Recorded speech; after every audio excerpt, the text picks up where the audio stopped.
By Marina McGillner. Marina McGillner is the author of two books.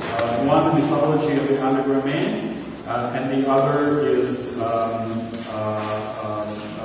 study of the Russian physical anthropology and the racial discourses in the Russian Empire. She co-edits an Imperial Journal. And the title of her presentation today is Russian Military Anthropology in the Early 20th Century, from Army as an Empire to Army as a Nation. Thank you, and thank you for inviting me to this conference. As everyone else, I have to limit myself to a short presentation of a larger text that will be distributed in advance. My paper, I hope, will provide an explanation to why the interest in racial studies of exotic non-Europeans as well as other Europeans, the interest that radically increased in the course of the First World War, was not shared by Russian military anthropologists. And also, I hope to, I see a more nuanced interpretation of the modernist discourse of the Russian army as an integrationist imperial institution capable of sustaining the challenges of a new type of warfare. The story of military participation in race discourses and race-based policies in the late imperial period remained little known, and it hardly influences even post-colonial interpretations of First World War and Russian imperial history in general. So I hope that this presentation will provide some general context for the corresponding discussions. Russian military anthropology emerged in response to the challenges of Milutin's reforms to recreate the army as a modern institute of population integration with all de facto limitations.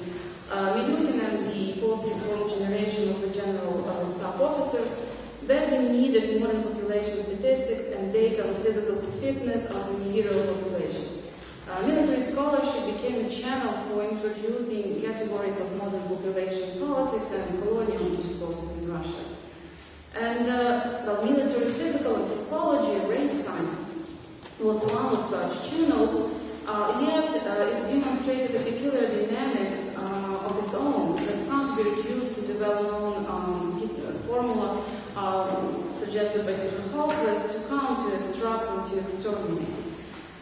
Military statisticians and military geographers, Hopeless study, operated with ethnicity as the main category of difference. Ethnicity for them meant a combination of qualities that determined reliability of different elements of population. Thus, ethnicities emerged as features of cultural traditions and innate moral qualities, and their statistical study helped to differentiate between unreliable elements of society that delegated its members to serve in the modern army and reliable parts of the society. Unlike military statisticians, military anthropology, as a rule, did not employ such subjective moral cultural categories. It neither evaluated citizens' reliability nor the moral qualities of different elements of the population, but only their physical fitness and unfitness for military service. It focused on the study of the various rich potential to delegate biologically sound elements that together would compose a strong physical organism. There were two major sources of inspiration for Russian military anthropology. The first of the source was the model of the national army as a full, healthy national organism. And the second was specific of Russian imperial situation. This would be anthropological liberalism of the dominant Russian school of physical anthropology, the Moscow school. I can refer you to my book, where I actually explicate in detail the history of this school. Here I can only give you a very brief explanation. The school was obsessed with imperial diversity. Its representatives accepted the borders of the Russian Empire as something naturally given. They found in the empire only mixed physical types,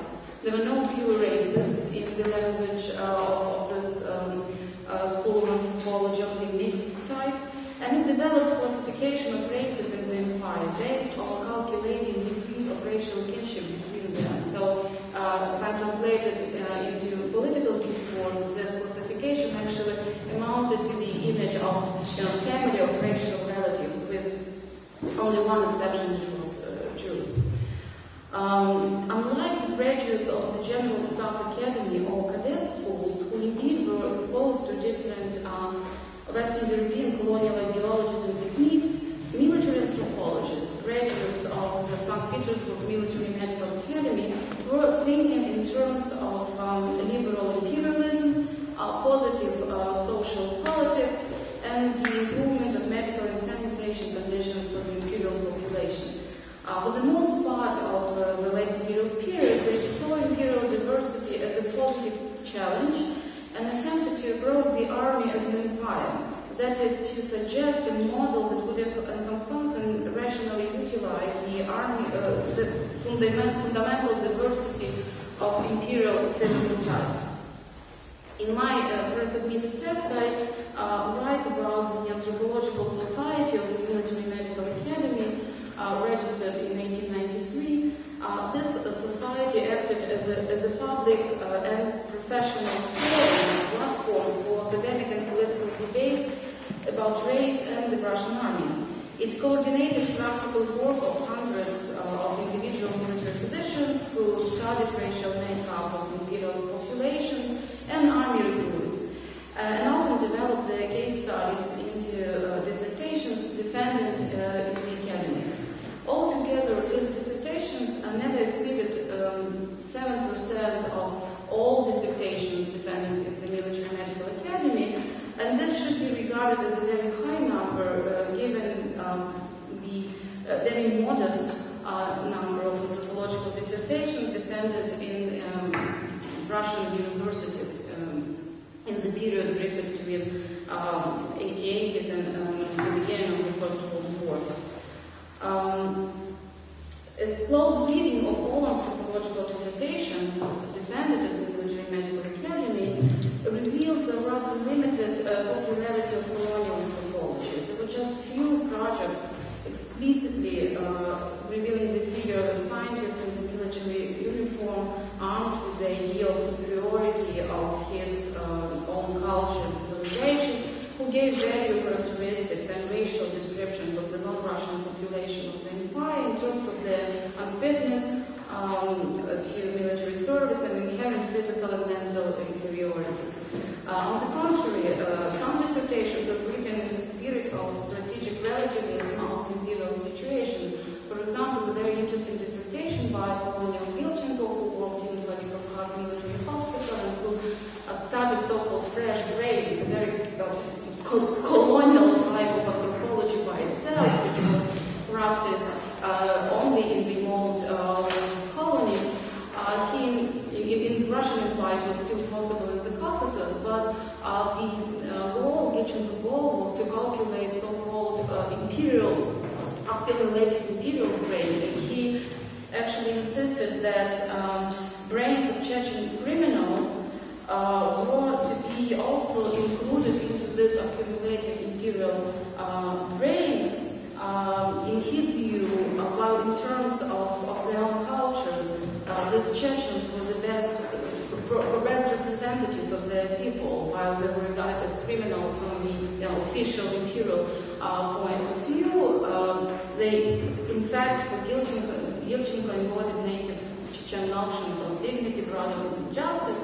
So, in other words, they were not Negroes in degenerate types that had to be isolated from a civilized and healthy imperial body, and by extension, the old imperial army, but they were normal and even of a high quality physical elements of this constructive collective organism. And Vilchenko was not unique for this type of scholarship. A number of his colleagues in uniform felt that their applied studies were part of a larger project of imperial anthropology, consisting in rediscovering and redescribing the Russian Empire in modern scientific terms. And this was, to redescribe this empire in the language of modern science was, goal by itself.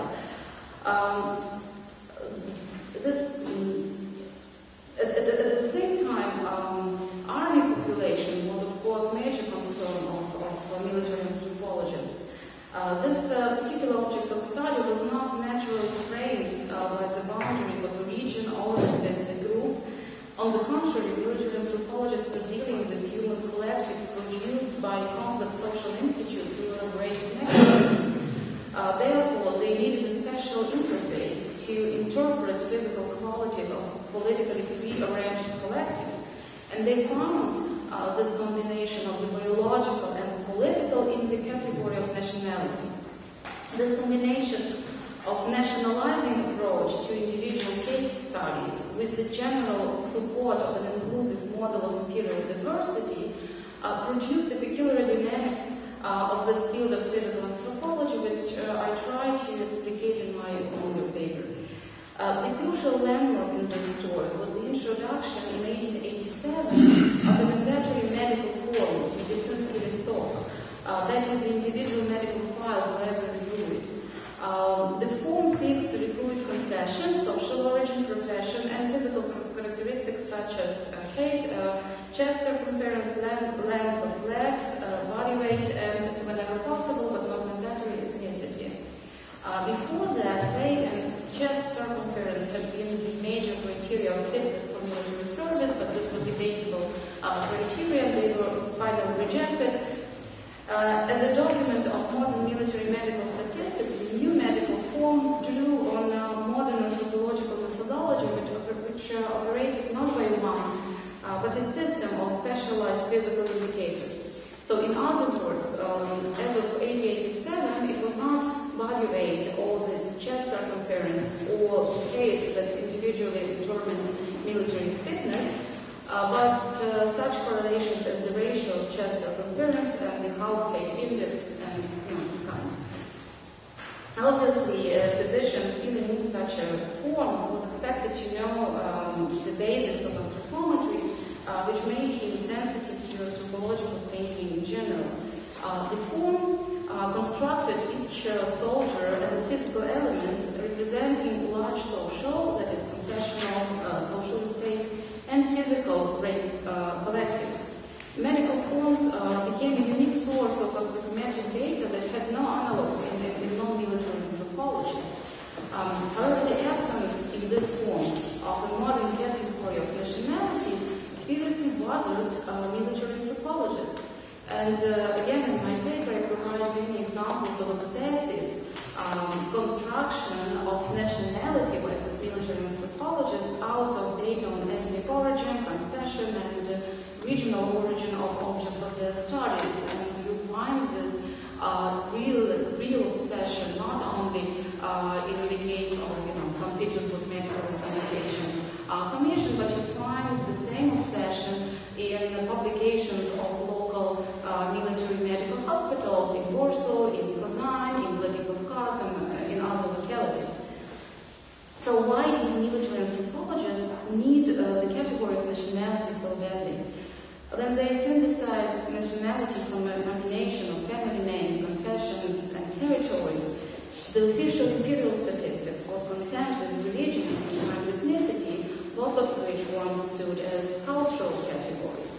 Obviously, in their search for a model of a modern efficient army, Russian military anthropologists were looking at developed European nation-states whose armies were formed on the principle of universal conscription, and this is more or less well-studied topic, so I don't have to come here for too long.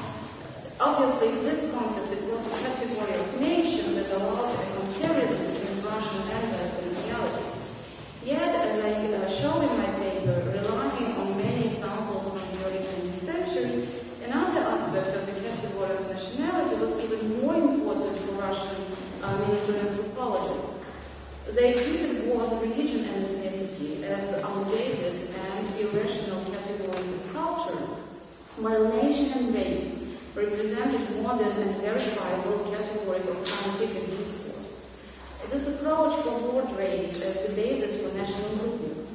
In other words, a nation was believed to be constructed out of a unified, inherent physical type traceable on the level of each individual member of a given national collective. This nation race of military anthropology also ended up being not a completely biological category. As long as nations supplied contingent for the army, they were treated as collective imperial subjects, an object of social, economic,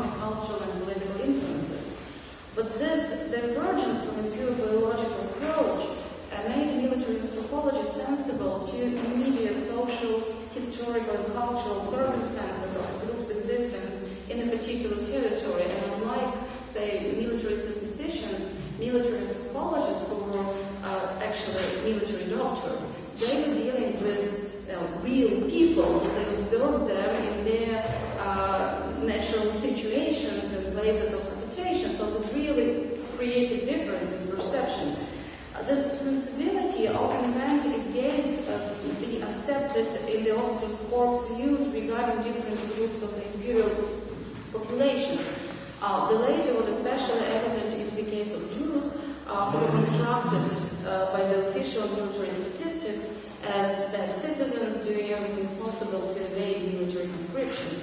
So military anthropologists who did personal measurements and calculations and worked with the actual medical forms were more willing to recognize such factors as the high mobility of the Jewish population or its predominantly urban makeup, and cities everywhere they require always produce the greatest number of physically weak fluids as well as those who didn't want to serve.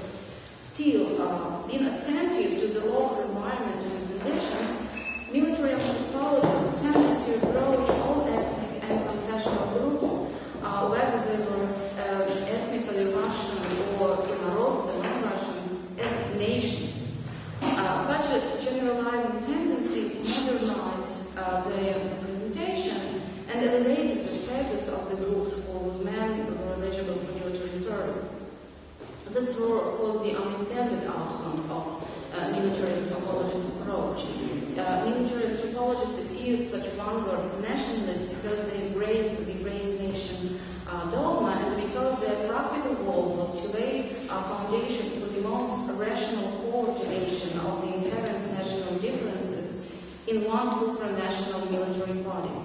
In the military anthropology dissertations defended roughly before 1907, when we began to the first Russian Revolution, this ambivalent imperial situation of the dynamic coexistence of biologically, psychologically, and socially different collectives was perceived rather positively. However, with the advance of the post-revolutionary political demobilization, it changed. And on the eve of the Great War, the metaphor of army as a modernized empire acquired rather negative connotations. In my paper, I offer a close reading of two dissertations typical of their time that elucidates this dramatic rupture in the history of Russian military anthropology. And of course, I have to exclude this comparison here because of time constraints. So I will limit myself to just a few observations. The first dissertation was defended at the Military Medical Academy in 1900. It relativized universal criteria of military fitness.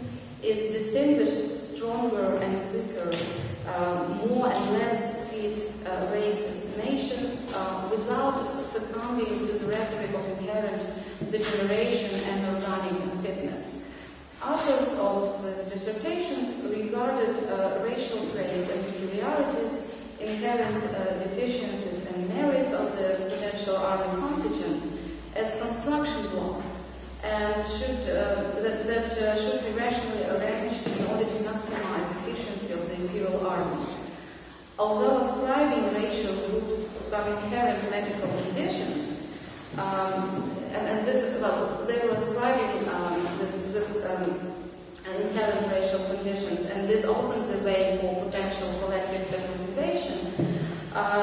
Still, the underlying logic of this analytical modeling of an ideal army was that of rational integration rather than isolation and racial discrimination.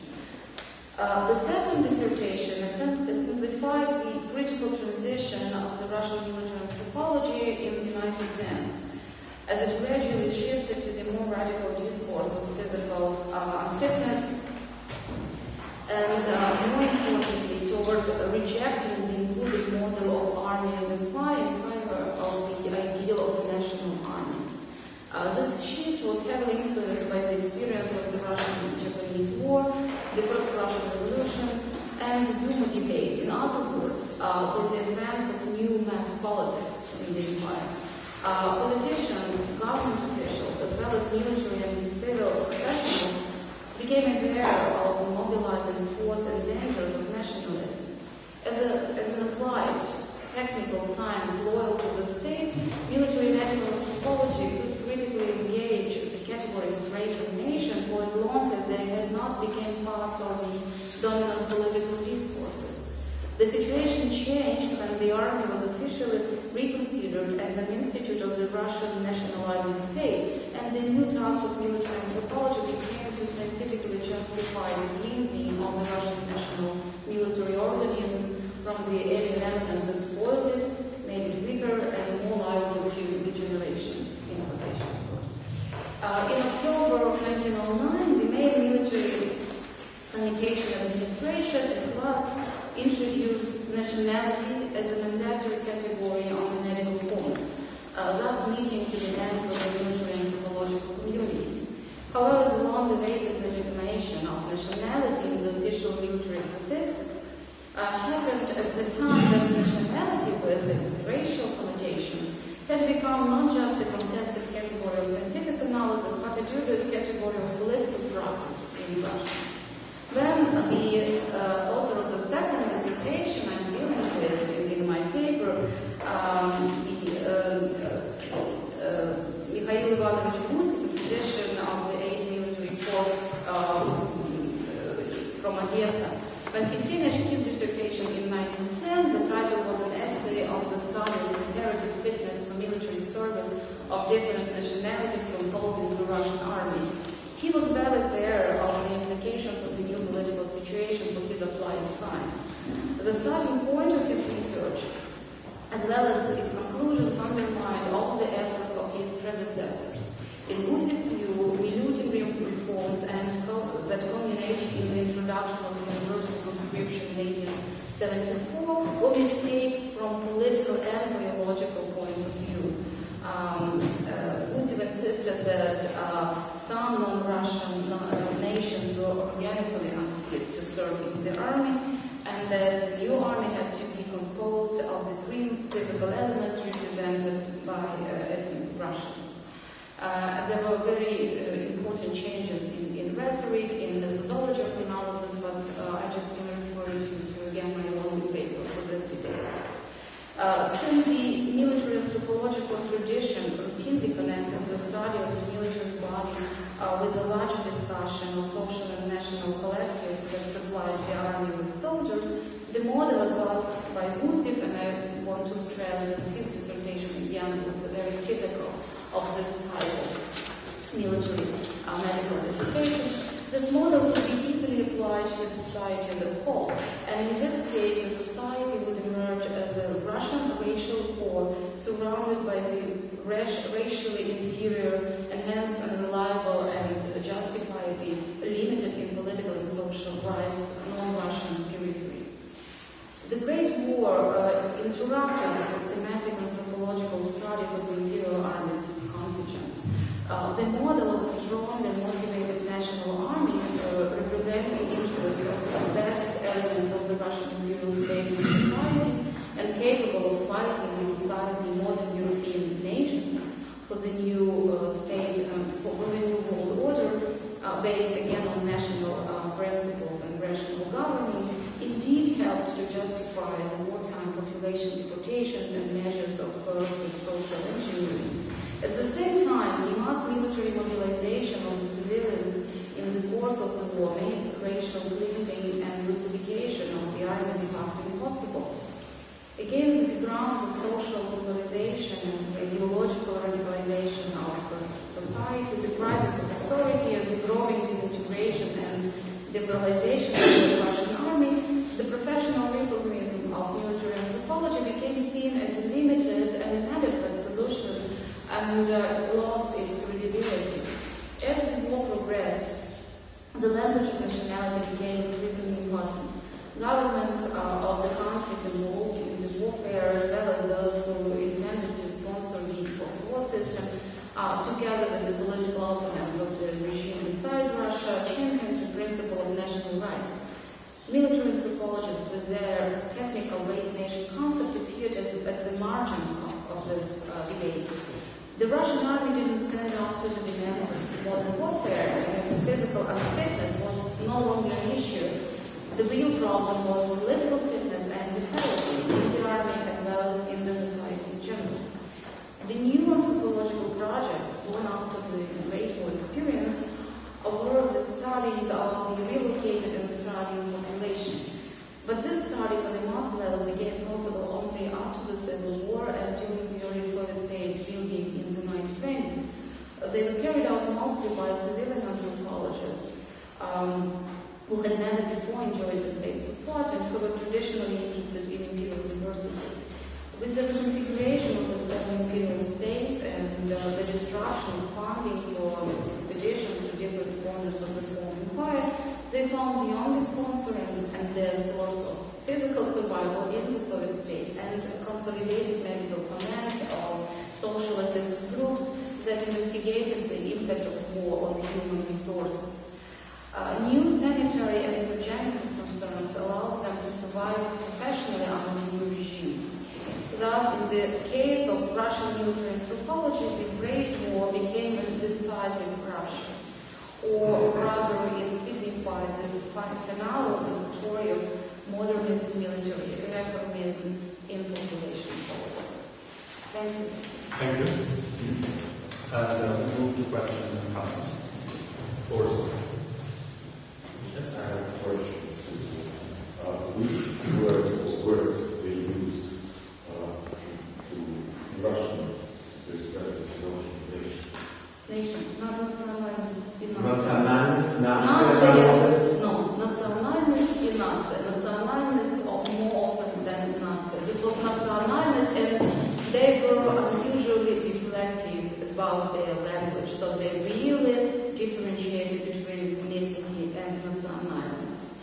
And then explained why nationalist should be constructed out of, a number of elements, like territory. They even produced an alternative maps of the Russian Empire because they were not satisfied with territorial divisions that didn't allow them to construct modern nationality. How Little Russians and Belarusians figure? Well, very good question, of course, coming from you. So, obviously, in dissertations, in inclusive dissertations, and these dissertations of the late 1910s,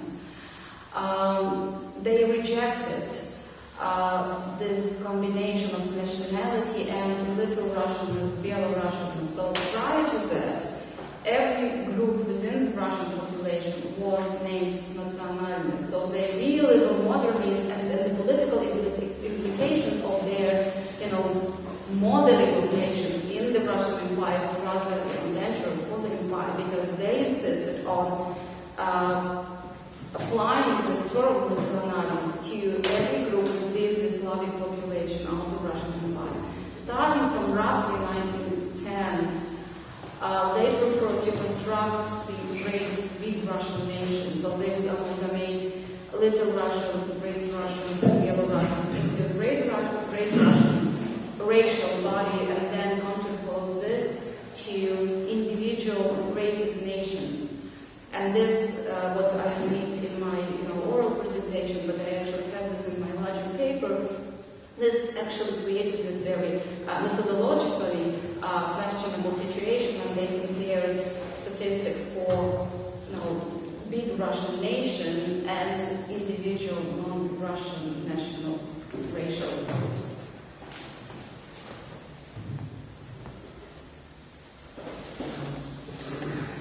I have a question about some of the theoretical origins of this military anthropology.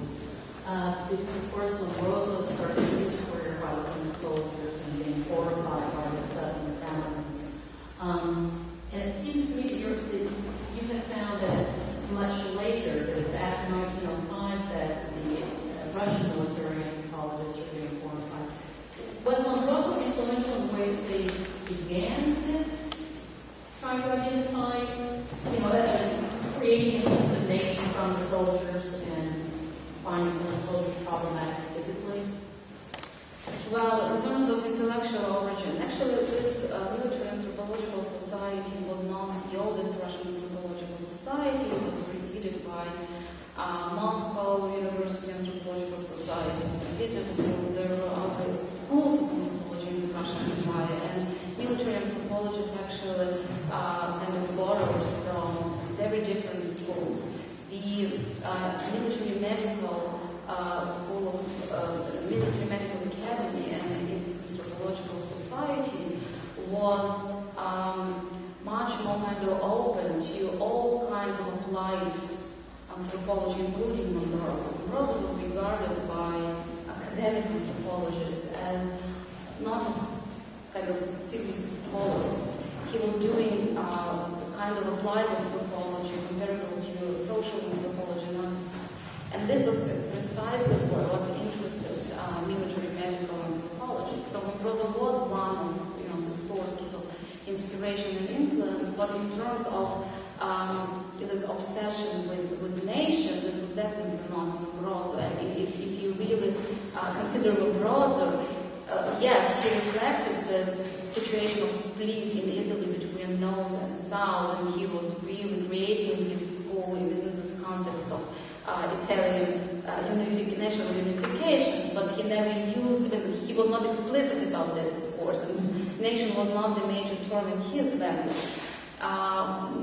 For military medical anthropologists, I think the major concern was this discourse of modernization, which for them meant creating a modern, capable army comparable to Western armies. So, and they were very different about the difference of the Russian Empire, their field, and also the space where they worked and where they applied their technical programs and solutions.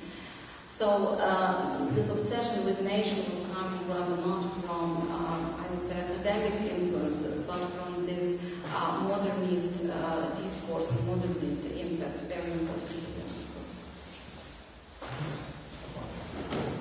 Wondering, should we combine now with Josh's first book on draft animation? I'm wondering if your anthropologists, your medical anthropologists, have anything to say about the debate of extending conscription to nationalities that hadn't had that obligation before. There's a discussion in 1912 and in 1916 as a background to the big disturbances in Turkestan. They decided to recruit people as labor, but not combat. But does military anthropologists have anything to say that? And what happened to them in the Soviet period? Did they survive in any way to advise the Red Army about its nationality issues? Well, Two questions. Two questions. For the book and the debate. But their discourse was this technical applied discourse. And actually this military anthropology was the only school of anthropology that was openly recognized by the Russian state Naval Ministry and supported. So they never, they restrained as a rule from offering some policy recommendations. Their language was this language of technical descriptions of sanitation, descriptions of medical descriptions. But since they were thinking in terms of this model of army as an empire, they were actually moving into the direction of relativizing all universal criteria of fitness and unfitness. And in this respect, they were actually opening up this, imperial army to all non-Russians, to all population groups. Situations like Yushchenko, and he was not the only one. There were many medical doctors, military anthropologists working in the Caucasus, and this is actually a kind of a fascinating story about Russian imperialism, that the first anthropological society in the Caucasus was created by the military doctors on their own initiatives. The state was not interested. They were not getting support from any of the state institutions. Those were Poles, Jews, and other, military doctors who started studies of this population of the Russian Caucasus, and they directly referred to, examples of French Algeria and other colonial examples. So, and they never actually articulated this idea that there are some population groups that, because of their racial inferiority, are not good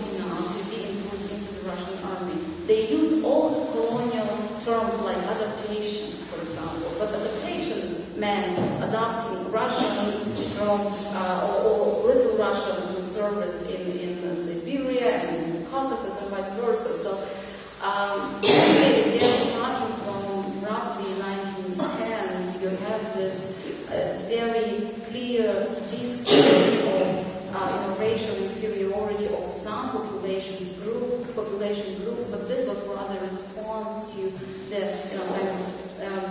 demand of their superiors, of those who produced political discourses. They remained practical anthropologists.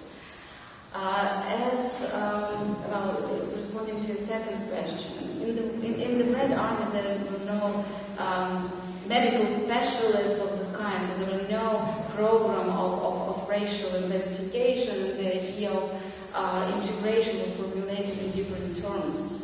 Actually, in cultural terms rather than in biological terms. Commissars produced this universalized and integrationist discourses in the Red Army, but there were many pre-revolutionary physical anthropologists, with some of them, with background in military physical anthropology, who survived, of course, who stayed and who continued their research in not necessarily military institutions, probably not in military institutions, but they taught anthropology in different educational centers in the course of the 1920s and 30s. But I would not be able to trace the individual biographies of this military anthropologists and write for topography of the groups. They really dissolved. I think Josh was I'd like to follow up on Mark's question and your response to it. It's really interesting that you're saying that they are making pragmatic, sort of scientific comments without making policy recommendations. And I'm wondering whether, as a result, they don't have as much influence as they might have had within the Army as an institution, because I saw things in your description of military anthropologists that were reflected, I think, in some ways among general staff officers or others who are making policy. Increase in discussions of race, certainly, I think I sort of found it following the same timeline that you have. But are there other ways in which you can talk about whether either the inclusive model or the more racial model, does that get reflected, or are these generals largely have already figured out what they think? Someone like Januszkiewicz, for instance, does he care what military anthropologists think if these are the guys that are doing that? And on a related, just on a technical question, it was interesting to me your discussions of declaring fitness. Are the doctors on the draft boards, are they cognizant of this? My impression is that though they're tasked with measuring people, that they were not particularly inclined to say a certain number meant you were unfit, a certain number, a certain weight and you were unfit, a certain weight you were fit. They seemed much more flexible from my reading, that because it was the draft board as a whole that had to make the decision, and of course the doctor could say go to or not, but they didn't seem to be sort of doctrinaire in their, or at least the sources I've seen, they didn't seem to be very doctrinaire in the way that they declared fitness or unfitness, and that there was a lot of room for actual local flexibility. That if you're dealing with a certain population, they would just, without necessarily having it set programmatically, they would actually have different standards. So I don't know, again, the question of the relationship between what these guys do and then the broader set of institutions that form here.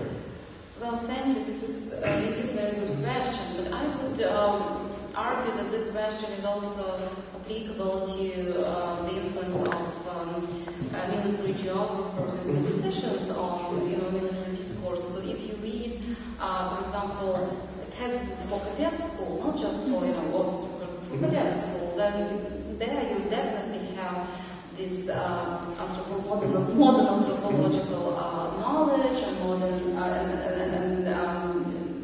this connection between discourses of psychological fitness, and physical fitness is there, so it's definitely there in terms of influencing, officers' corps at higher levels of Russian officers. In some cases, I think this knowledge was indeed very influential, and you can find direct references to publications of military anthropologists, especially those publications that are sanctioned by the Military Medical Academy. So we really can trace a direct connection. For example, this nationality category, the introduction of the new form, and the inclusion of nationality into this form, this was a result of lobbying of military doctors. On the other hand, of course, all this attempts to relativize degrees of criteria of military fitness, they were not successful. I mean, what we have is kind of relativization of criteria applied to Jewish population, but this was a very different kind of relativization. So this was addressed to a specific group and not to whole map of imperial population. So I think this is a question that one has to deal with, and there will be some moments when we can say yes, these are the best intentions, and some that is not. But again, thinking about this larger discourse, army as an empire, army as an integration institution, I think that they kind of, in their different ways, they were kind of thinking within and acting within this general discourse, at least until roughly again 1905 maybe. As for this doctors on the drop boats, I totally agree. There were so many local circumstances that influenced their decisions. Many of these doctors actually collaborated with doctors in local hospitals, supplied them with statistics, helping them to assemble the statistics and to work out the statistics. So they were part of the discourse, and they were of course cognizant of what they were doing, and they used this categories. And I agree that there were some doctors who just measured, and to them this was it. So again, a very different situation, but again, we can actually trace the increasing influence of this discourse on physical fitness and unfitness, and in general, the influence of this new thinking in racial terms on the local levels of military doctors, if you consider their letters to different military medical periodicals, and debates in the newspapers of the period about the result of their decisions and actions, and how it's connected with larger political issues. And definitely they were involved into this, again, general discourse, and I would say that yes, most of them actually do.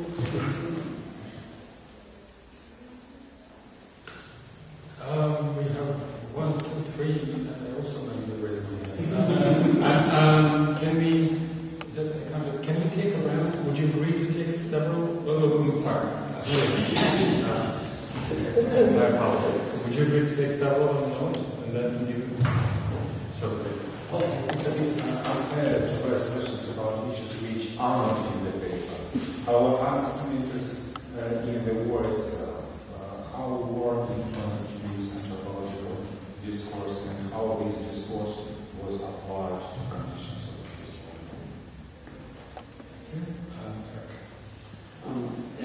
The question of the applied, whether these ideas were applied, such has been raised already, and the thing that came to my mind was the comparative context, and whether you looked at the German army in particular, which seems to have applied these things. I mean, in 1918, I know there were actually military anthropological units that went with the German army into Ukraine, and Phoenicia and Burley both talk about this, and they used this as part of their colonization plan, part of their operational strategy. And so the contrast aspects are sort of some sort of comparative commentary, and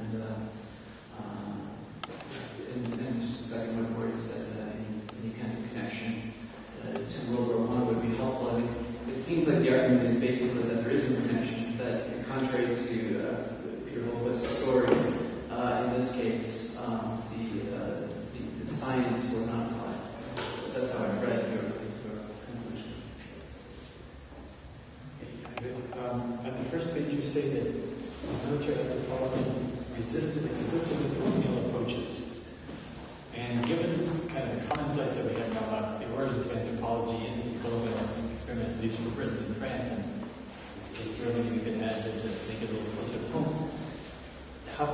take that this is not colonial?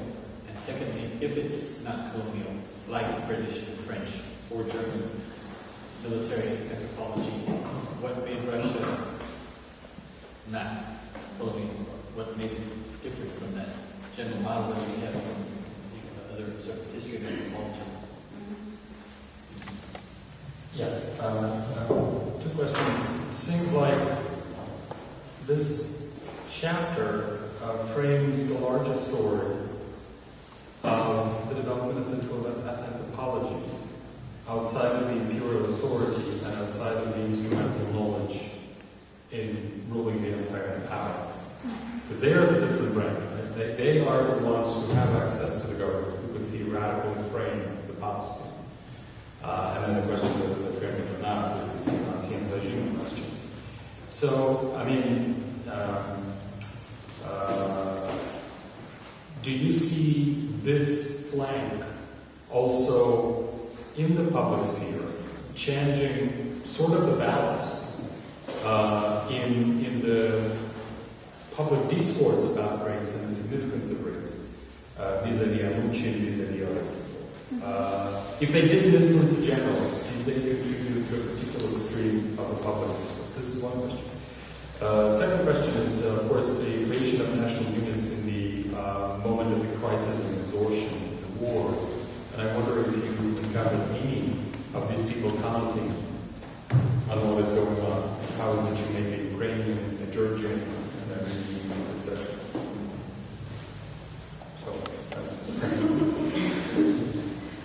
Well, we can spend probably hours responding to this question. They are huge and thank you. I probably, if I may, I'll start in a reverse order with Mark's question about whether the post-colonial, not quite colonial nature of Russian military anthropology. So first of all, I want to stress that there is this revisionist trend in historiography of race science in Europe as well as in the US. So we don't have any more of this one-sided perception that this is a society that originated from colonial practices and was used only to naturalize all kinds of colonial practices and discourses. To the contrary, you have very interesting studies showing that race was a kind of alternative language of culture with a huge liberating and universalizing potential, because unlike the language of culture, race actually, the language of race was applicable to any population group. It was not bound by some particular high culture. It was kind of open to different interpretations. That's why the language of race was claimed by liberal politicians and, really kind of conservative politicians, by representatives of colonial ideologies, and by socialists, by regimes of all kinds. So the same we have in Russia, in terms of Russian military medical anthropology, I do think that this is a rather special case in comparative perspective, precisely because of the influence of this dominant Russian anthropological school, which was centered in Moscow in its anthropological division and was highly influential. And this school was not colonial. I mean, it was a school that operated in a particular situation. It accepted Russian pride as a natural setting. And actually, at the same time, so it kind of supported Russian imperialism, but it's openly criticized colonial perceptions, colonial ideologies, and colonial theories.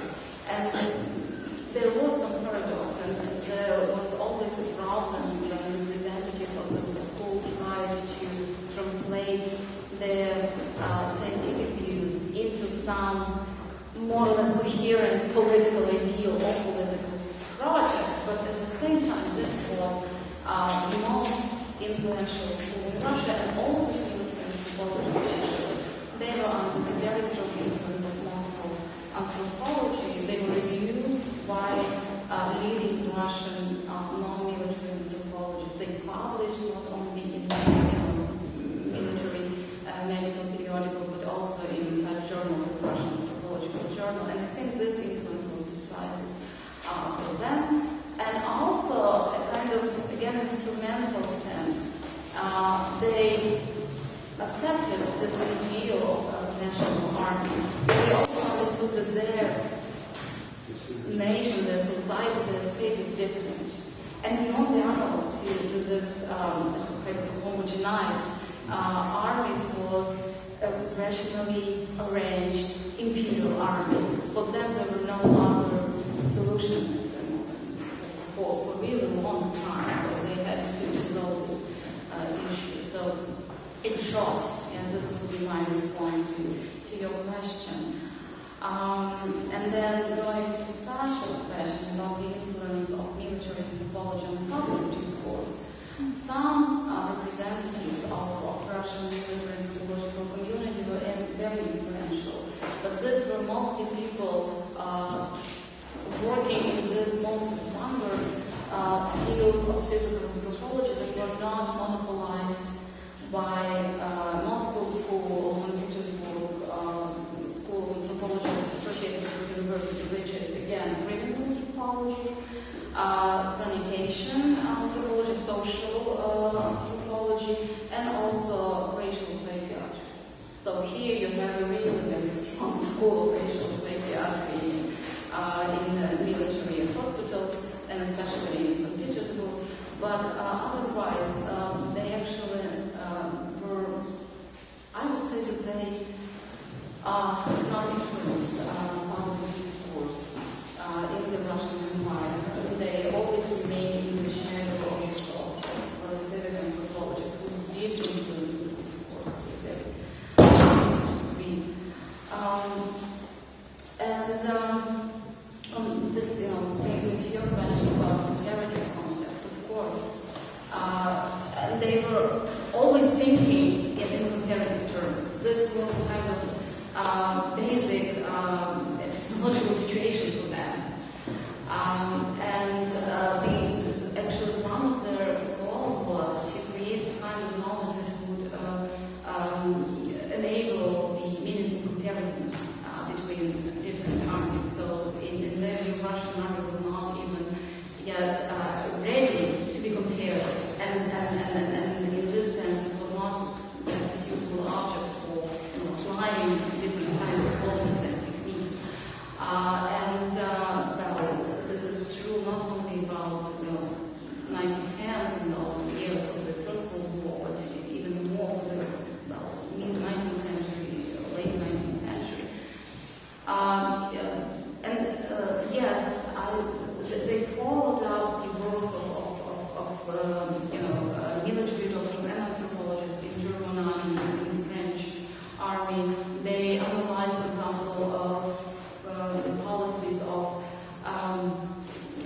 sanitation policies in German army, or how food supply is arranged in almost in accordance with different elements included in the army. But speaking about First World War, I would say that this Russian military anthropologists, they lost their rationale. I mean, when you talk about different projects, for example, implemented by Germans in the occupied territories, or different kind of racial descriptions of the population of Russian borderlands. On the Russian part, you have Russian civic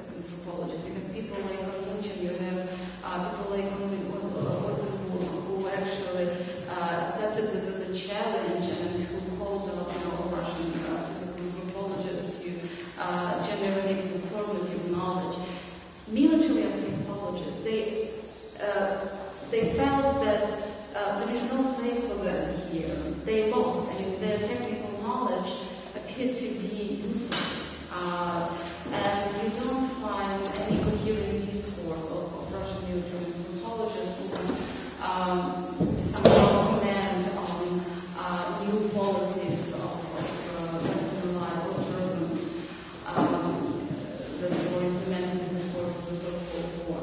You have, volumes of books written on Western physical anthropologists, military anthropologists working in concentration camps, working with population of occupied territories. We don't have a parallel story in the Russian case.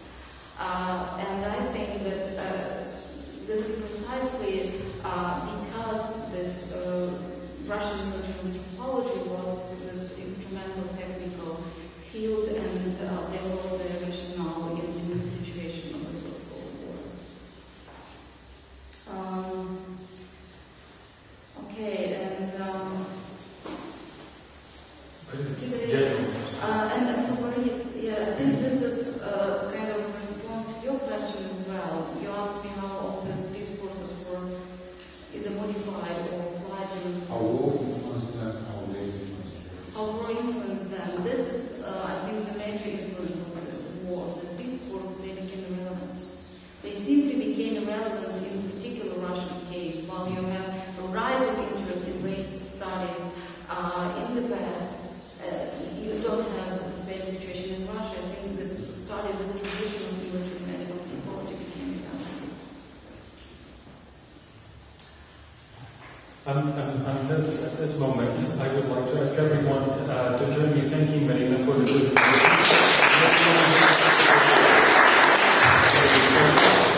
And observing the principle of just distribution of time. We move to the second part of the panel. We're glad to have here Joshua Sanborn from Lafayette College, United States, whose book has already been mentioned and several articles has already been referred to. So I just, without further ado, I announce the title, which also starts with a question. War or decolonization, Russian Empire and its aftermath in the comparative context. Yes, so unfortunately this is somewhat less of the comparative context than I wanted in this paper. I'm quite aware of some of the deficiencies of the draft. I think I ran into a similar problem that Alex did, that I was talking about a lot of things and probably should have focused on a couple more deeply. So like him, I'm happy to take any suggestions for parts of this that might be expanded upon, added like the comparative context, and corresponding things that might be cut, because I'm up against the word limit here. So, so if I add things, I'll need to cut them. Certainly one of the things that I'd like to focus a little bit more on in the future paper is to compare this process more in detail with post-World War II decolonization in Africa and Asia. As I mentioned this morning, I actually think that the process of decolonization that I discussed in the paper, that I'll get into in a moment, I think that applies in many more cases of decolonization than just the Russian one. That in studies of decolonization more broadly, I think we're seeing a move away from this idea that, oh, you have an indigenous nationalist group that pushes out the empire, and that what we have then is this sort of teleology of what decolonization is, that it's, local nationalists driving out foreign imperialists. In fact, the process is almost always more messy. First of all, you have multiple groups claiming to speak for the nation. You have multiple empires in virtually all of these cases as well that are struggling in this situation. And then finally, empires don't just disappear often, that they will hang around, they'll continue to have an influence, and then the new nationalizing states themselves begin to get large ideas and search for regional hegemony and, the sorts of things that, again, that we were discussing in terms of Poland earlier in the day. I think we can explain what's happening in the Balkan Wars as, Serbian decolonization as well. And this is something I'll deal with more in a larger in my larger project. We're going on a book length treatment of some of these issues. For those of you that didn't get a chance to read the paper, it basically has 3 parts. The first part is a brief historiographical observation that the end of empire in Eastern Europe during and after World War I is almost never put in the same interpretive framework as the end of empire in Africa and Asia in the wake of World War II. I go through a number of books, of general books on decolonization. I did Google searches through Google books for phrases of decolonization of the Russian Empire, and it just isn't there. People, and there are a lot of reasons why these historians give for why they want to focus on just the post-World War II cases. In some cases, it's race that's determinative for them. So decolonization must mean sort of white colonial masters and people of color that are decolonizing. In some cases, it's because they want to focus on the dynamic process itself. That's something I'm sympathetic to. At the end of the paper, I suggest much the same thing, that there is that decolonizing episodes in many different regions interact with one another. The same empires are involved, and there's cross-fertilization between the decolonizing groups themselves. So there's good rationale for why you might want to write a book just on decolonization in Africa, over a 20-year period. But I do think, actually, that we can learn things about the process of decolonization if we look at the decolonization of Eastern Europe here in the period of Great War, Revolution, and Civil War. The second part of the paper is a description of why this historiographical absence might be a problem. I argue that we should see decolonization as a process in which the phenomena associated with the end of a state dominate, rather than as a period in which new growths of institutions or freedoms proliferate, right? If we think of decolonization as the move towards liberty, the move towards freedom, the building of a new state, sometimes we forget what happens when old states die, or when, not necessarily in old states, but when states disappear. And this is the process that I label state failure in the paper. Political scientists don't like it when I say that, and I'm not using it the same way that they do. I want to use it a little provocatively, just to remind people what happens when particular systems of authority and particular institutions collapse. And so that, this process of decolonization, then I spread into 3 phases. The first phase is what I'm calling the imperial challenge stage. This is when you start to get people articulating reasons why imperial control ought to end. This can happen from the periphery, or it can happen from the metropole, right? You can have imperial critics at home saying we should get away from the empire. But most often we're talking about groups in the periphery that are challenging the empire. And phase 2, again more broadly, is this state failure phase, in which the imperial state loses authority, in which it loses the capacity to govern in specific ways. And then phase 3, which I also think is extremely important, is what I'm calling the social disaster phase, which is that when you get the end of empire, there are certain very common things that happen in the wake of it. The end of the state means a loss of security. It means that people that are expert in violence rather than in trade or other sorts of things begin to dominate the economy. You tend to see economic collapse. You tend to see a big uptick in violent episodes. People then run away from those things, and so you get refugee problems. And again, this is the sort of thing you can see in places like Congo, like Somalia, but certainly also the areas we're talking about in the midst of the Russian Civil War and even earlier. So those are the big 3 phases of decolonization. I don't treat here what happens with when a new state is built. And again, this could either be a new imperial state, another empire can come in, it could be a new nation state, all kinds of states might emerge from that, or no state might emerge from it. We see that quite frequently as well. But that's not something that I'm dealing with in this project. And the last section of the paper describes describes this process of decolonization within 3 regions in the Russian Empire as sort of case studies: Poland, Ukraine, and Finland. And these places were, of course, different in very significant ways. The war affected each of these regions on different time frames, and that's something that I wanted to sort of point out in the paper, that where you see some of this process of state failure occurring in regions of Poland as early as 1914, certain regions of Ukraine in 1915. You really don't see it in Finland until 1917. So I wanted to show that there's a different, sort of temporal pattern here.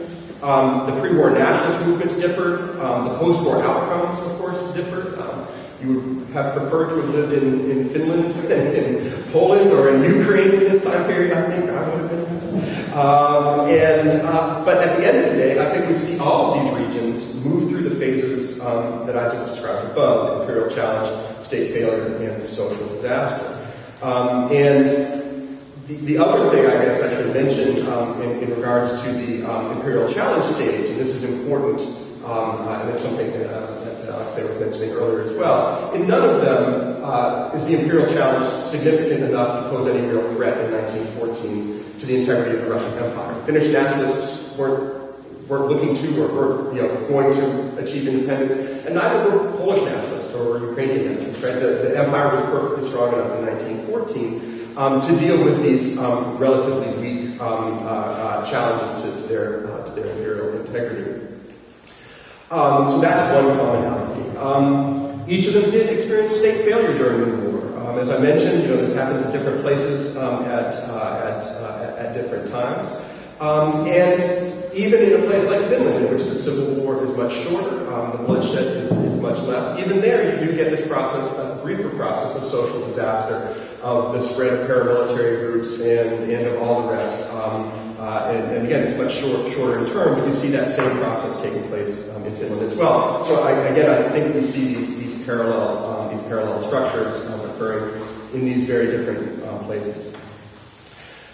I conclude by suggesting that not only did these regions go through a similar process of decolonization, but that they did so in interconnected ways. In other words, that Ukrainians and Finnish nationalists and Polish nationalists were talking to one another. They went to many of the same congresses together. They thought about these issues.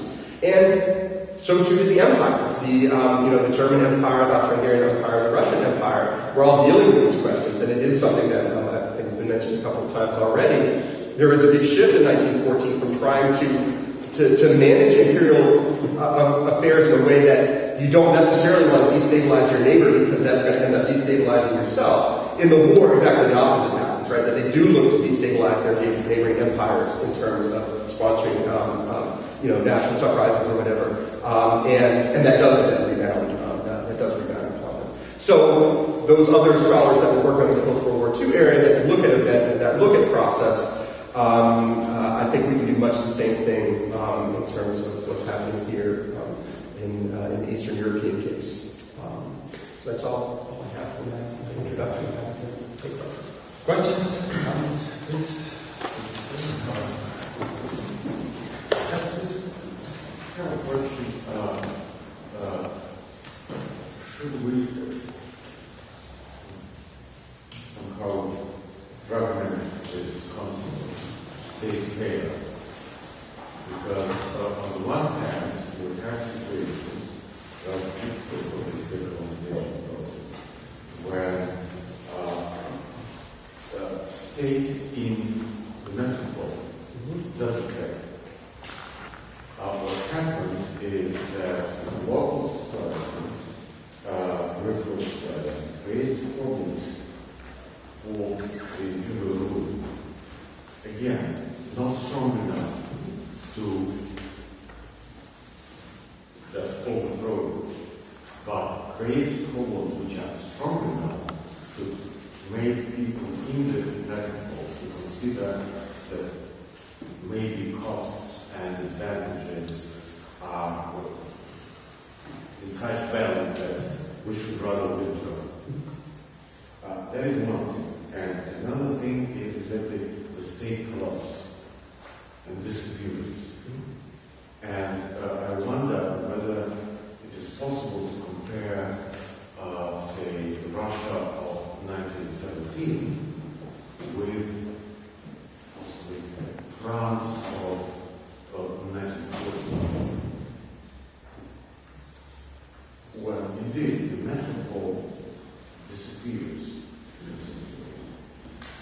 So then is my question. How state failure? Because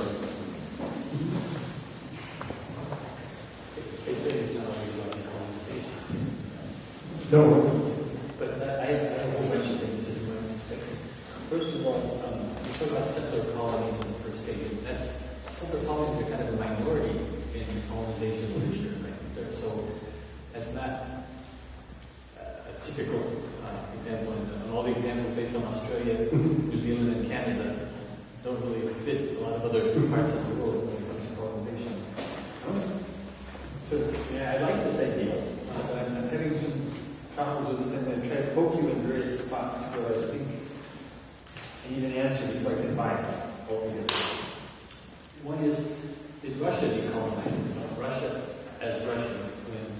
Sergei talks about the Eurasianist claim, and not just the Eurasianist claiming that Russia was a semi-colony of Germany and Europe before. The Bolsheviks kind of got rid of that, right? So did they decolonize Russia? And they certainly talked about national liberation, as did everybody, but they never, well, I can't say they never did, because I think most of the Ukrainians did and the Poles did talk about national liberation. They didn't usually frame it as decolonization themselves, although eventually the national question became the colonial question, as we know from Stalin and other people, and the peasant question. So they are related to each other in some people's minds, but there's this confused things that sort of equate what they call national liberation movements with decolonization. And obviously it's partly a matter of perspective, because national liberation movement is from the bottom, supposedly, from some kind of bottom. The other thing, federalism and decolonization. One of the, I just decided to read this crazy Ukrainian SR post-war history of the Ukrainian Revolution, which he does talk about Ukraine needing to decolonize. He doesn't say decolonize, he refers to Ukraine as a colony a lot, and enslaved masters, almost like out of some of the Memi and Fanon literature. He talks like kind of master-slave, which I don't know if he got out of Hegel or someplace else. But he sees the solution to colonization not in creating an independent state, but in a whole series of socialist federations that would eventually embrace the whole world, so that there would never be neither war nor oppression. This kind of super utopian vision, and that's why one of the other questions I'm not sure is looking at here is anti-war, anti-militarism, and decolonization. Because a lot of these people were posing the question together. We want the war to stop so that we can liberate ourselves. And when we liberate ourselves, there will be no more war, because there will be no more oppression anymore. So there's a very complicated kind of rhetorical overlap there that you're getting yourself into. So is Russia decolonizing itself? Is national liberation the same as decolonization, or some other way of looking at that? What does federalism as an alternative to national independence have to do with decolonization? Okay, so that's probably for now. Oh, finally, violent entrepreneurship. My university administration loves entrepreneurship, and usually we interpret that as being another side of the corporatization of the university, and so we oppose it. And I'm just a little leery about this, because it sounds like too rational choice-ish for a historian, even one who reads comparative decolonization literature. I want to defend it to me. I might persuade. I've been arguing myself for quite a time now that this proper study of Russia as a failed state is long overdue, and taking the concept seriously, not just a journalist cliche from the Bush administration times. And all examples in your paper are clearly fits this basic future probably study of Russia as a failed state. Now I'm curious, I didn't get it from your paper. How essential is for decolonization process, how essential is the previous state of being colonized? I mean, I know that some people claim that somebody is decolonized without being colonized, and I'm fine with that. I'm open with it. Just curious. If colonization was essential for the future, decolonization, we're not speaking about Central Asia, protectorates, maybe not necessarily Caucasus, but Ukraine, as I've been the case so many times before during this session, how Ukraine fits into this mode. You mean subjective feeling of being colonized, like Mark was saying, No, feeling yourself to be I'd there. rather speak about analytical model. No, we can argue that Finns became Finns only because they were captured by Russians from the Swedes and assimilated into Swedes. But this is a little bit of a part of the partisanship, the pro-imperial whitewashing, and so on. But Ukraine is a more more objective test case, I believe. Yeah, sure. Well, I meant to raise my. Okay, so if I can take maybe a couple of minutes, I'll be fast. Yeah, sure. Yeah. Take it. Alex said should we fragment the concept of state failure and noting that the state in the metropole doesn't fail or doesn't fail yet? One could make a case that in 1918 the Russian state has failed basically everywhere, and I would make, and I think I will be making that case. But yes, and actually in the political science literature, I briefly mentioned in the footnote, they do use this notion of fragmental states, in which there are parts of the territory that is claimed as the state that are in failure, and others that are functioning okay, and that's maybe some of the country has come in, or there's a rebel group that's sort of in part of the state. Absolutely, that this is exactly what I'm describing. I didn't want to, in this context, get into that, because I didn't have time to really go through that whole literature on, but yes, what I'm seeing in Russia from 1914 to 1917 is a fragmented state, in which you have certain regions of the empire that are, in which the state is functioning, absolutely is functioning, and other parts of it, border regions in Poland, not really functioning, and so I think absolutely this is what I'm describing, and I think it's a good idea for me to integrate that a little bit more in the paper if I can find a way to do that. So Mark, this issue of did Russia decolonize? I think maybe that fits in maybe a little bit with what Ilya was saying too. It's the fuzziness of the border between metropole and periphery in the Russian Empire is well known, and of course that's going to cause problems for being really precise in this. But I do think that in order to use decolonization, you do have to have been a periphery, like the metropole. Internal colonialism notwithstanding, I'm not sure I would talk about decolonization as opposed to just state failure and social collapse in the central Russian areas in 1917-19. Well, yeah, and that's where we get to the fuzzy line between metropole and periphery. I'm going in the book. I'm going to take maybe the cheap way out, which is to end it with the fall of Kazan, and sort of link that back to Ivan the Terrible at the beginning of the empire, and say, okay, at this moment, the empire is gone. When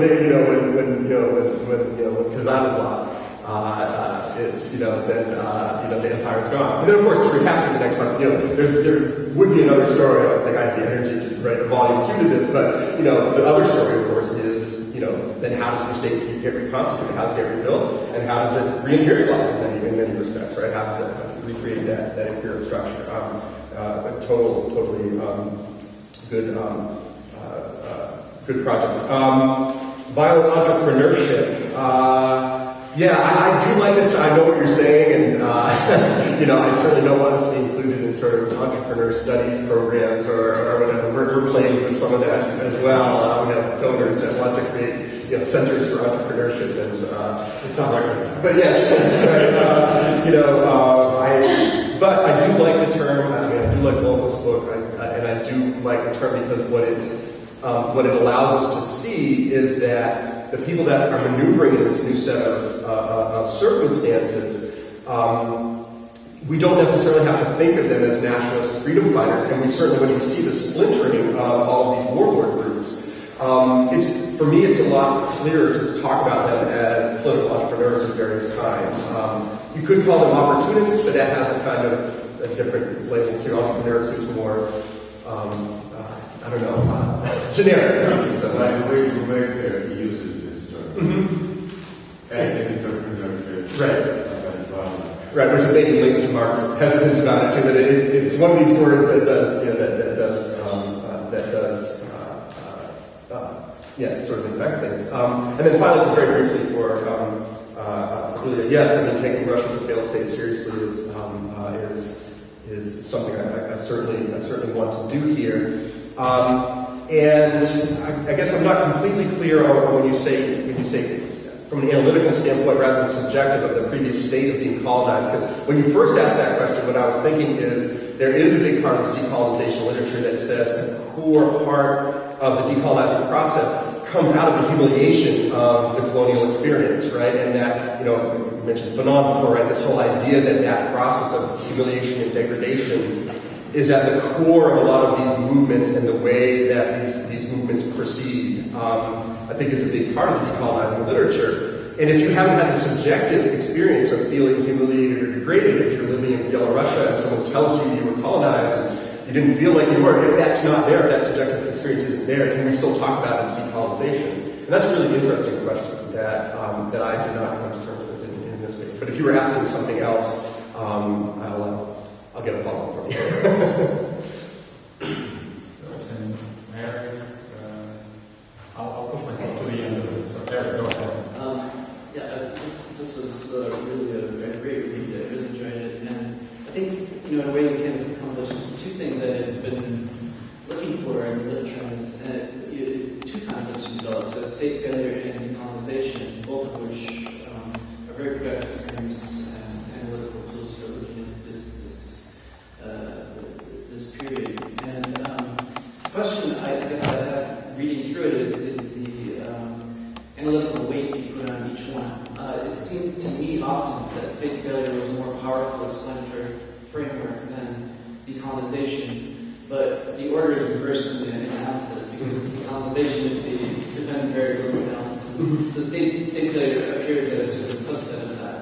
And I was just trying to think through how one might deal with that issue or if one needs to, but maybe just a few comments here or there as to how you see the relationship between those two elements.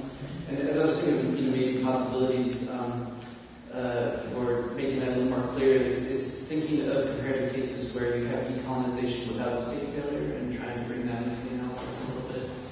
I guess that's my major question. I was also wondering if any of the, if you ever saw any signs of any of the decolonizing actors, the national actors at the time, referring explicitly to previous decolonization episodes in their own thinking and strategizing. They ever talk about South American breakthroughs?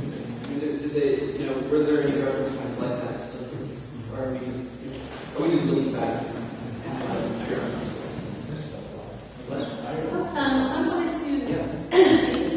I wanted to know how far you wanted to go with this in comparison with decolonization of Africa and Asia after World War II.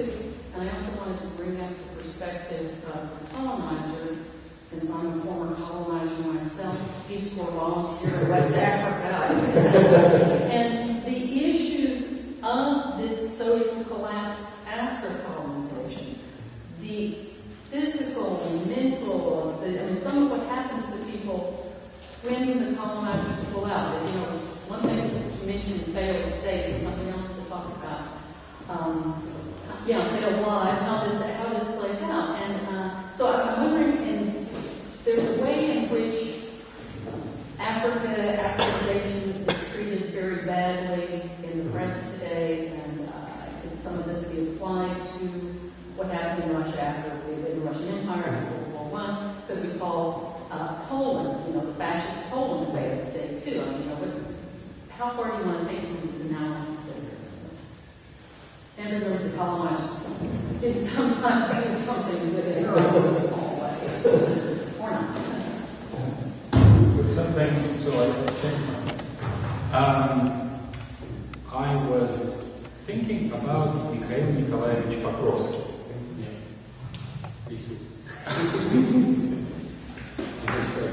Well, he certainly claimed there was a colonial empire.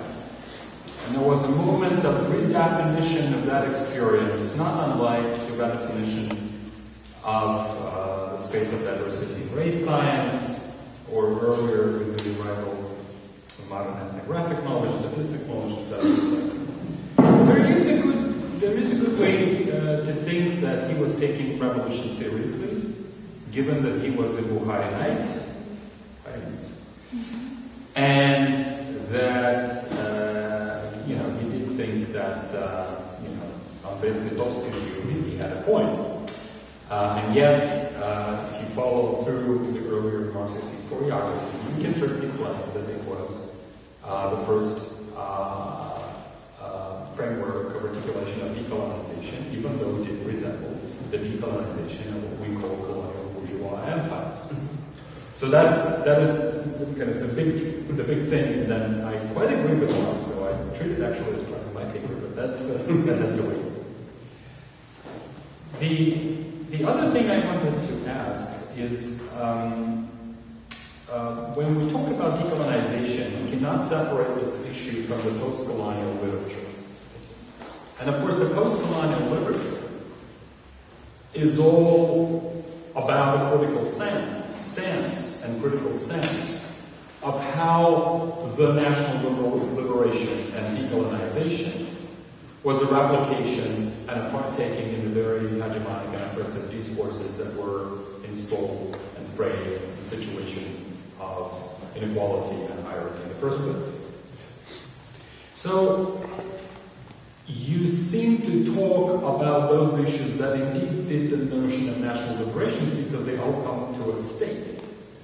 Whereas the whole thing about the decolonization is that it's the perpetuation of the hegemony and the oppression, which is in culture, in practices, which is in how Indian nationalists replicate most of the structures created by the British, and not about the Bengali peasants who are trying to overcome and speak like subaltern or not speak like subaltern.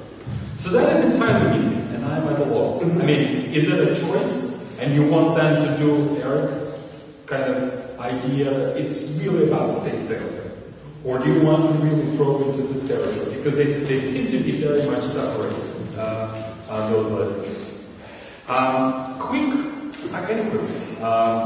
You say about the challenge, right? You say about the challenge that comes as one of the phases of decolonization. I'm thinking, what if the challenge is not the exit from the empire, but the idea how to rationally order it, which results in a failure of state?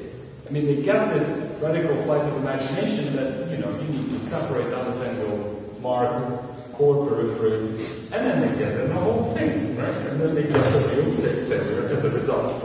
And as part of this question, I call on you and on Eric to agree or disagree on the zones and territories under military command in the war. You write in the paper that as a result of the imposition of military command, there was a complete chaos and the takeover. Eric suggests in his paper that the zones of the military command were actually the site of experiment of war nationalism, where, the things that were constrained by the dynastic regime, not like Peter Hawkins, by the way, also argues with Armenia, that there was a lot of inertia. But in those zones there, they were unbound, they could do things, right? They were creating a new order. So, you should either agree or disagree, right? What was going on in the territories under military command near the fronts?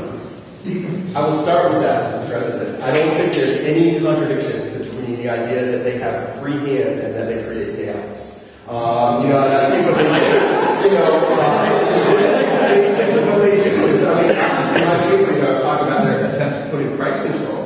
And it's a disaster from the very beginning, and they keep up. And they persist in it. Because I have this quote from Lemke in there. This great extensive memoir of being at Stavka, and he writes, these guys don't know anything that they're doing. They don't have any idea how governments work, and they are toying around with some of this stuff. And also, they don't have, as I also kind of pointed out in the paper, they don't have like an efficient mechanism for actually implementing some of these things. Because if, let's say, you want to impose price controls, how are you actually going to get the people to go around to markets and check these things? They don't do that. What they end up doing is they do some of that, but largely what they do is they just are punitive, right? They find out that someone tells them that so-and-so is raising prices on potatoes or whatever, and they go out and they arrest them, and they end up doing these awful things like arresting people for speculating if they have a warehouse. And so all the warehouses then get shut down in Warsaw, and then they have food shortages. Surprisingly, this is the kind of thing that they. One word. I think you argue something else. I think you said that there was a severance of the link between effective authority and the things on the ground. This is what you said, right? Because that's where I see the contradiction. That the military command resulted in the government basically severing the link. They are out of touch with reality on the ground. What's the contradiction about?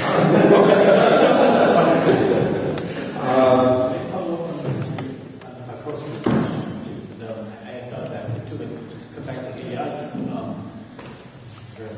tell us that we need to think about that as relative to this, but we have in Marco's study, he's got a whole bunch of things from the 1920s that use the word coloniality to talk about the Russian Empire.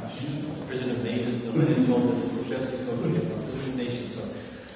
So they, at least there was this Pakowski protected anti-colonial school, which included the Ukrainian language. There was Mikhail Volobuyev, if you look at James Mason, he's got a whole chapter on Mikhail Volobuyev making a case for Ukraine as a colony in the 1920s, like in the imperial period.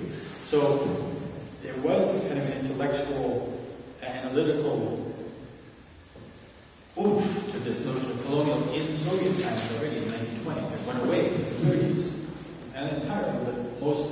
So I think Pakowski is worth, and his school, which, for better or for worse, wrote a lot of books that fit the colonial motion that you're making, gesture that you're making. Yeah, that's something I'll take on. I'm just trying to think off the top of my head how it would integrate into the paper, and I'll give some more thought about how I might do that in historiographical. And they did call it the imperialist war. Mm-hmm. Yeah. So if you combine that colonialism plus the imperialist war, there's right.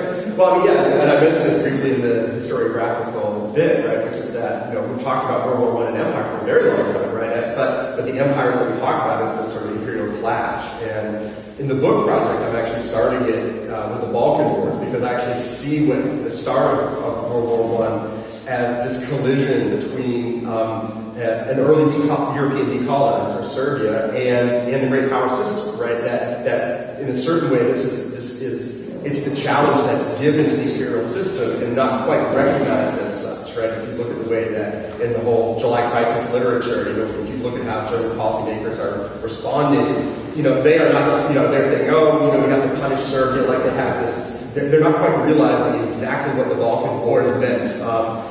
The Russians were slow to pick up on it too. The fact that they weren't able to control their client states was something that was baffling and troubling, I think, for them. But it should have been, sort of a canary in the coal mine about what's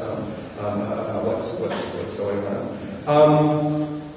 Eric, your point on analytical weight. Yeah, you're right. It is analytically backward in that I do see decolonization as a subset of state failure, and not the other way. In other words, you can have a lot of state failures that aren't decolonization, but I'm arguing that decolonization by definition involve at least some element of state failure, in that previous system of authority is replaced by something else, right? And that can happen quickly or it can happen over a long period of time. But and I guess that's because I started with the historiographical thing in a certain way, right? In that you notice this absence, and that seems to me to be the thing that needed addressing in the title and in the framing of the paper. And yet you're right that state failure is subordinate in the structure of the paper. So I'll try to figure something out for that, because it's something that I need to do. The Asia and Africa analogies. Again, I think this is something I want to strengthen. I gave this to my colleague at Lufkin, who does African history, to read. And she said, yeah, you should put in a lot more. You should put in a lot more stuff about Africa. And I think it would strengthen this this decolonization argument to actually see how, because the readings I've done in those cases, and I'm no expert on it for sure, but the readings I've done on, let's say, decolonization in Chad or in Angola or something, I see a lot more similarities than differences. I mean, if you look at, let's say what Portugal does and how a lot of times they're ready to go before they're allowed to go. I mean, these all end up being extremely complicated situations in similar ways to what you see in Eastern Europe. So I think that's definitely something I want to do. I want to do in the revision, which maybe leads me to a question. As I said, I want to cut things as I add. Would it be useful to not include, let's say, Finland and Poland and just do Ukraine, or just do Poland and not? Because one of the things that took up time was describing each of these three cases, and that in itself was a kind of comparative thing because they were all different. But it took up a lot of space in this paper to do all three of those. And I don't know what people think about whether that was useful, whether that was useful or not. And then finally, Sasha, your thing about the post-colonial literature. Yes, I don't directly address what you're talking about here, this critical stance on how national liberation replicates, patterns of oppression that were present from the colonial era. And I think in part that's because I came to this whole project with a certain, not dissatisfaction with where the first book had ended, but a realization that as much as I talked about nation and nationalism there, it didn't get at a lot of the core processes that were happening, the destruction, the murders, the disease, all of this other stuff. It wasn't really explaining that satisfactorily to me. And so I came at this project to sort of study, in the first place, sort of frontline areas, and to try to get a taste of that sort of Alltagsgeschichte in a certain way. And as a result, that's why I started focusing on states, right? What I'm seeing here over the course of the war is as the state fails, that's when you see these awful things pop up and then really metastasize. And so I'm not as engaged or as interested with making that link to this post-colonial literature that, again, maybe, as you point out, is more concerned with the way that these newly formed, at the end of the process, the newly formed nation-states end up replicating some of these other. In other words, the oppression that's present in the way that Indian nationalists replicate certain British ideas is a lot less oppressive than the murders and the diseases that I see happening in 1919, and that's what I kind of wanted to focus on. But one word you were asked about recolonization. Mm-hmm. I mean, that, if you go that deeper, you can, because that's what they're talking about, new type of empire. Yeah. And the resistance logic of... Right, and this comes to I have these three phases. The fourth state is reconstitution of the state, right, or state building. And as I said, that's not something I'm doing, but also it is so problematic. When do we know that that's a success? And in many places you can't say it yet. And so I agree that it's important. It's something I think. One more support. In fact, I can read this earlier question about this is about Wilson and national self-determination in 1914 points. Well, part of the Versailles settlement was decolonization of the Ottoman Empire, and all the mandate systems that they put together for the British and the French, and eventually us, we didn't want to do that, was tied to the making of new states in Eastern Europe out of the Russian, Habsburg, and German empires, which again might be part of the same kind of colonial decolonization mentality, but not thought of in that way even by the people who were doing it. Wilson probably didn't think Poland was about decolonization, but I have a feeling he did think that Iraq and Lebanon, those places were about decolonization, because that is easier to digest. Why they have mandates instead of countries. So you don't have to even go to the post-World War II, but you can go right to Versailles and all the related Versailles agreements that basically were the Western Front opposing decolonization on the Eastern Front in some way. Question. Yeah, Gaudian Scholar at the University of Hong Kong. I was just curious about your the fact that you seem to not focus on the part of the Russian Empire that were perceived as defined as colonies in Russia by itself, Central Asia especially. And so this brings back the issue to the settler colonialism problem.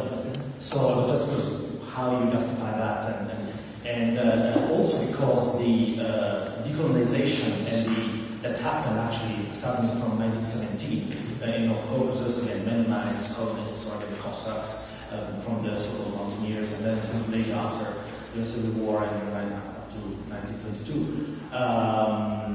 Was defined as decolonization, was presented by the Bolsheviks and such. And so this leads to two problems, I think. How you can avoid to talk about, to engage in debates about the neo-colonial character of the Bolshevik power in those regions, if you think. And the second issue is how you cross the decolonization problem with the peasant revolution in the empire. Especially because this was also an issue in the Balkans, right? Starting from the war of 1877-78, expulsion of the masculine elite from Bulgaria.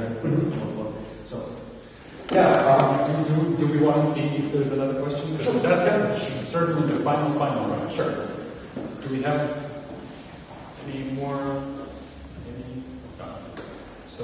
Yes, it is something I want to deal with in the larger project. I mean, there's a practical reason for not doing it, which in this particular paper, which is that in my book project, I'm about half done, and my next chapter I'm dealing with the revolt of 1916. I'm going to deal with that. I mean, I dealt with it briefly in my earlier work, but that's something I'm going to get much more involved in as I do research and writing over the next few months. And so, since I had dealt more extensively with Poland and Ukraine, especially, I kind of added Finland for this because of, for a couple of, but mainly because I wanted a case in which the experience of decolonization was briefer, and state failure happened later, and the social collapse was briefer. I mean, like I said, I think Finland is the best case scenario out of what happened there. It's the Slovenia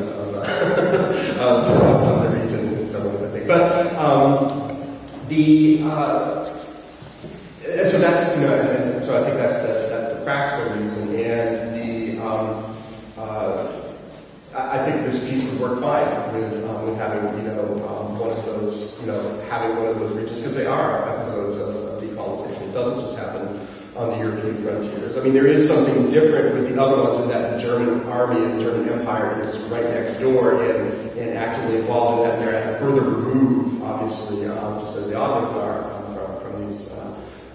from Central Asia. But absolutely, I see those as, and it takes on obviously a much different form. I mean, the revolt in 1916, it looks a lot different than the imperial challenges that they see elsewhere.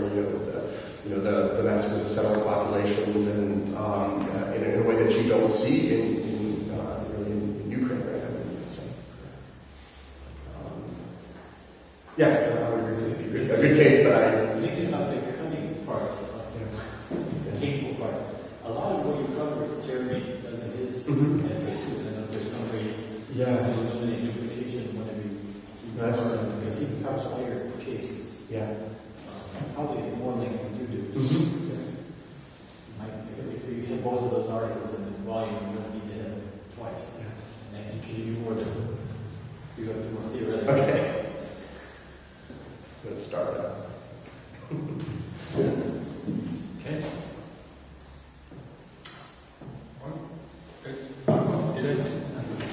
So at this, there's a coffee. So I would like to ask you to join me in thanking Joshua for